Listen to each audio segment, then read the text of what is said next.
Y en cuanto a la jefatura de gobierno y las gubernaturas que estuvieron en disputa en este proceso electoral, los ganadores recibieron la constancia que los acredita como mandatarios electos. A una semana de las elecciones más grandes de nuestro país, autoridades electorales entregaron las constancias de mayoría en las 9 entidades que estuvieron en disputa. Este fin de semana, Clara Brugada recibió su constancia que la acredita como jefa de gobierno electa, tras recibir el 51.75% de los votos en la capital del país. Eduardo Ramírez de la coalición Sigamos Haciendo Historia se convirtió en gobernador electo de Chiapas para el periodo 2024-2030. El morenista obtuvo 79.30% de los votos. Pablo Lemus de Movimiento Ciudadano recibió su constancia de mayoría como gobernador electo de Jalisco. El candidato naranja obtuvo 43.17% de los sufragios. Sin embargo, Morena advirtió que impugnará la elección.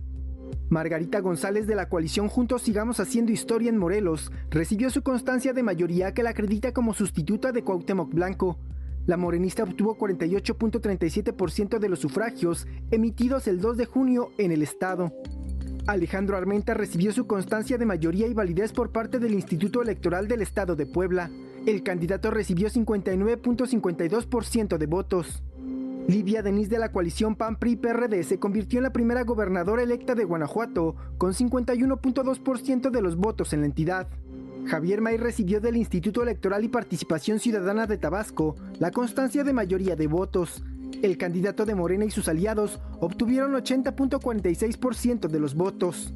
En Veracruz, la polémica Rocío Nale obtuvo 58.9% de los votos. El organismo público local electoral le entregó la constancia de mayoría para convertirse en la primera mujer en ocupar la gubernatura del estado. El Instituto Electoral y de Participación Ciudadana entregó la constancia de mayoría a Joaquín Guacho Díaz Mena, quien el próximo 1 de octubre tomará posesión como gobernador de Yucatán. Jorge Montiel, Heraldo Media Group. Y a propósito de la Ciudad de México, el Instituto Electoral de la capital aprobó que la alianza entre Morena, el PT y el Verde tenga 5 diputados plurinominales más en el Congreso, quedándose a un curul de tener la mayoría calificada necesaria también para modificar la Constitución local sin necesidad de llegar a acuerdos con la oposición. Mientras tanto, el PAN anticipó que dará una batalla jurídica en el Tribunal Electoral para que ninguna coalición tenga sobrerepresentación mayor al 8%, que es lo máximo que permite la Constitución para la conformación de las cámaras del Congreso.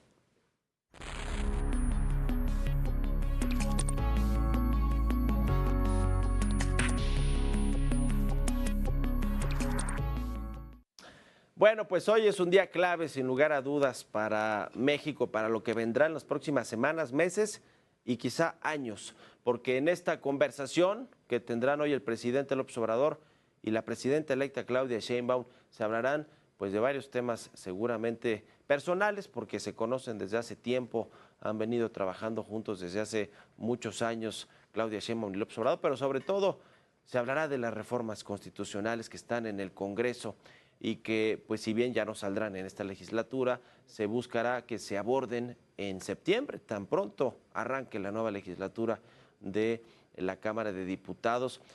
Los mensajes que por lo pronto hoy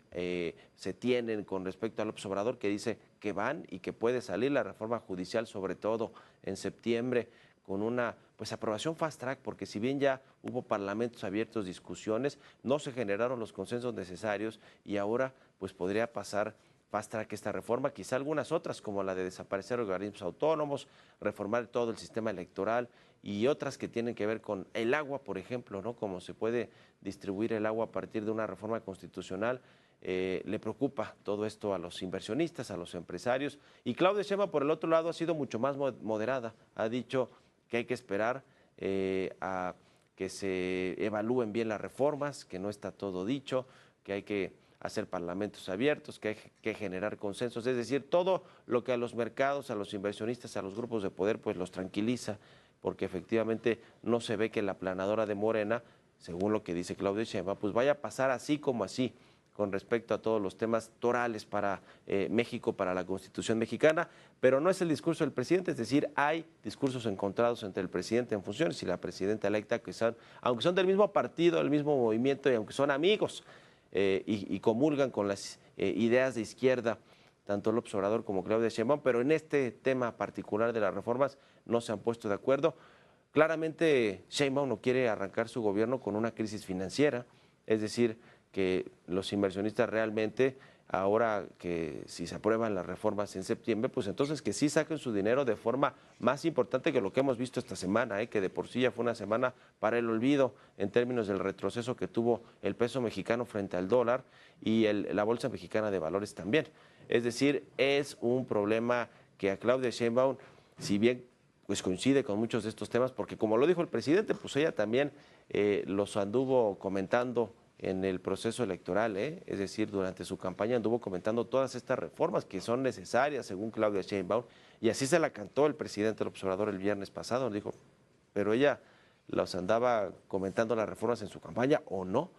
En fin, es un tema de formas que en la política importan mucho y vamos a ver de qué manera logra o no convencer al presidente de que no salgan en septiembre, que se les dé más tiempo para platicarlas, para consensuarlas, para generar negociaciones y equilibrios en estas reformas y sobre todo tomar el punto de vista, la consideración de muchos grupos que hoy están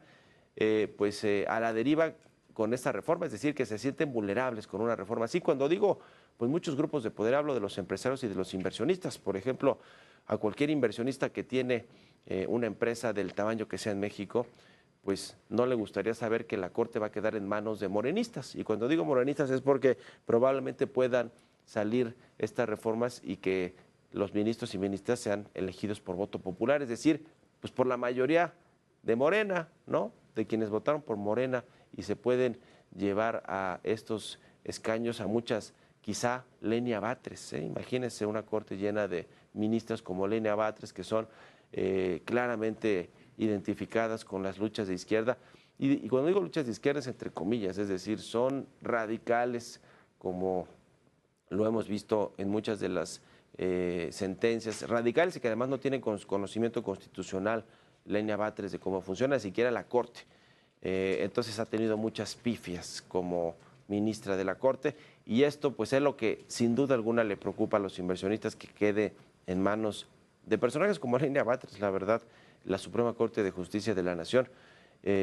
por lo que pues significa que puedan pasar por encima de sus derechos como inversionistas, como personas morales, los empresarios mexicanos, los extranjeros y los inversionistas, los que tienen dinero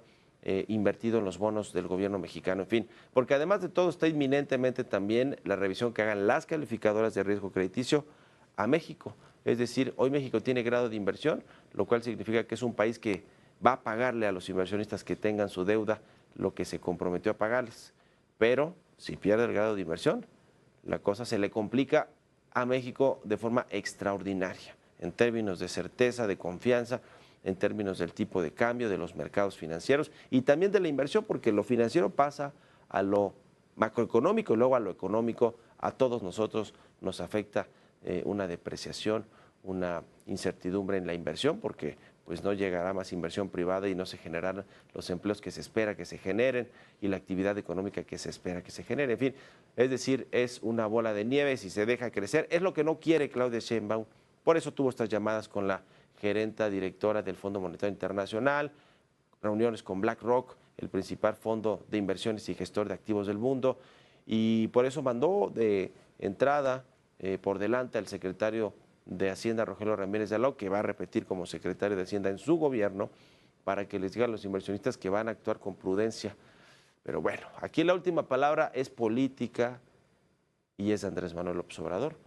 Y yo por eso reitero la pregunta que hicimos aquí la semana pasada.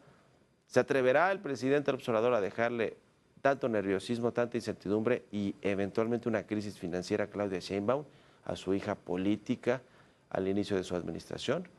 ¿O convencerá Claudia Sheinbaum al presidente de que sea ella quien saque las reformas, ella y la nueva bancada de Morena en la Cámara de Diputados y en el Senado? Porque finalmente ella es la que se va a quedar con todos estos cambios en su gobierno en los próximos 6 años, ¿no? Es decir, por eso es tan importante la reunión de hoy y la decisión que se tome para ver cómo avanzan las cosas de aquí hasta septiembre, que es el mes clave de este año. Ya lo fue junio con las elecciones, pero lo que viene ahora es septiembre, último mes de gobierno del Obrador, y donde pueden empujarse las reformas que ya están dictaminadas. Hay dictámenes, no han pasado por todas las comisiones, pero sí hay dictámenes y obviamente pues falta que se lleve al pleno la votación final, pero vamos a ver qué sucede en ese mes clave que es el mes de septiembre.